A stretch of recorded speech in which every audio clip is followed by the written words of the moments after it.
Bonjour et bienvenue sur ma chaîne YouTube. Avant de commencer, n'oubliez pas de vous abonner, de liker, partager, commenter, activer la cloche de notification pour ne pas manquer à nos prochaines vidéos. Niger, Ouattara et Tinubu lâchent prise. Après avoir bandé leurs muscles au lendemain du putsch au Niger, les cadors de la CEDEAO, à l'instar du Nigérian Bola Ahmed Tinubu et de l'Ivoirien Alassane Ouattara, sont en train de faire machine arrière. En tout cas, ils ne parlent plus d'intervention militaire à Niamey pour réinstaller leur ami Mohamed Bazoum dans son fauteuil présidentiel, pour éviter une effusion de sang. Le premier, en l'occurrence Bola Tinubu, a indiqué début novembre que cette entreprise était risquée, surtout pour la sécurité de M. Bazoum. De plus, les Nigérians ne veulent pas d'une guerre avec le Niger.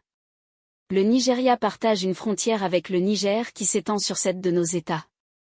Et la plupart des États sont peuplés.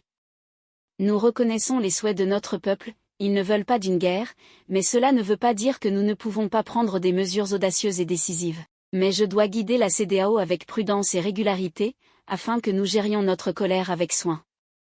Je déploie toutes les stratégies détournées appropriées pour éviter une effusion de sang en République du Niger, a déclaré le locataire d'AS Rock lors de sa rencontre avec la ministre française des Affaires étrangères Catherine Colonna la semaine dernière à Abuja.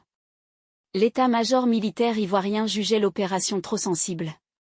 De toute évidence, le chef de l'État fédéral a compris qu'une intervention militaire à Niamey n'est plus vraiment la meilleure option. Son homologue ivoirien, Alassane Ouattara, est visiblement sur la même longueur d'onde. En effet, selon les informations de Jeune Afrique, le président ivoirien ne privilégie plus le recours à la force dans la résolution de la crise nigérienne. Il aurait abandonné ce projet, suite aux avertissements de son état-major militaire qui juge l'opération trop sensible. Les quelques 800 soldats ivoiriens qui devaient prendre part à cette expédition de la CEDEAO ont déjà été démobilisés, informe Sputnik. N'oubliez pas de nous laisser vos réactions en commentaire.